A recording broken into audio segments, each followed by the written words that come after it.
നിങ്ങൾക്കറിയാമോ റെഗുലറായിട്ട് oil change ചെയ്താൽ എഞ്ചിൻ്റെ പെർഫോമൻസ് കൂടുമെന്ന്? ഈ എഞ്ചിൻ്റെ ആയുസ് ഒരുപാട് ആശ്രയിച്ച് കിടക്കുന്നത് ശരിയായ തരത്തിലുള്ള എഞ്ചിൻ ഓയിൽ സെലക്ട് ചെയ്യുന്നതിലും അവ സമയാസമയങ്ങളിൽ മാറ്റുന്നതിലുമാണ്.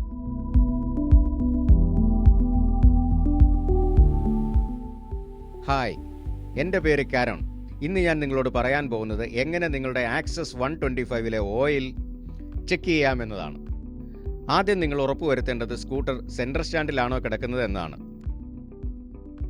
ഇനി എൻജിൻ സ്റ്റാർട്ട് ചെയ്ത് ഐഡിൽ സ്പീഡിൽ ഏകദേശം 3 മിനിറ്റ് ഇടുക.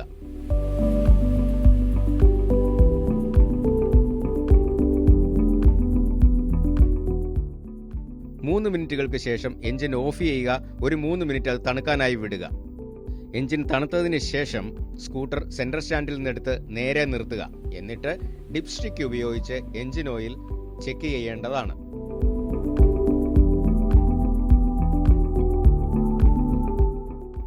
ഓർക്കുക, എൻജിൻ ഓയിൽ ചെക്ക് ചെയ്യാനായിട്ട് ഡിപ്സ്റ്റിക്കിന്റെ പിരി തിരിച്ചു കയറ്റരുത്. എൻജിൻ ഓയിൽ ചെക്ക് ചെയ്യുമ്പം ഉറപ്പാക്കണം ഈ oil level full level F ലൈനിന്റെയും ലോ ലെവൽ എൽ ലൈനിന്റെയും ഇടയിലാണെന്ന്. ഓയിൽ ലോ ലെവലിലാണെങ്കിൽ നമ്മളത് ടോപ്പ് ചെയ്യണം. അതിനു വേണ്ടിയിട്ട് ഇനി പറയുന്ന കാര്യങ്ങൾ നമ്മുടെ കയ്യിൽ വേണം. സുസുക്കി റെക്കമെൻഡ് ചെയ്തിരിക്കുന്ന എക്സ്റ്റാർ SAE10W30 എഞ്ചിൻ ഓയിൽ, ഒരു ഫണൽ, ഒരു ബീക്കർ, വൃത്തിയുള്ള ഒരു തുണി. എഞ്ചിൻ ഓയിൽ ഫില്ലർ ക്യാപ്പ് തുറക്കുക. ഫണൽ വച്ചതിന് ശേഷം പതിയെ എഞ്ചിൻ ഓയിൽ ഒഴിക്കുക. ആ ഡിപ്സ്റ്റിക്കിൽ എഫ് ലെവൽ വരുന്നോടം വരെ ഒഴിക്കുക.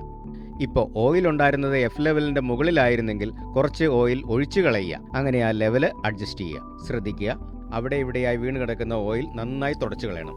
എപ്പോഴും ഉറപ്പുവരുത്തുക എഞ്ചിൻ തണുത്തിരിക്കുമ്പോഴല്ല എഞ്ചിൻ ഓയിൽ ലെവൽ ചെക്ക് ചെയ്തത് എന്ന്. പിന്നെ ഒരിക്കലും ഫുൾ ലെവലിൻ്റെ മുകളിലേക്ക് ഓയിൽ ഒഴിക്കരുത്. കണ്ടോ? ഇത്രയേ ഉള്ളൂ. ഇപ്പോൾ തനിയെ എങ്ങനെയാണ് എഞ്ചിൻ ഓയിൽ ചെക്ക് ചെയ്യുന്നതെന്ന് പഠിച്ചില്ലേ?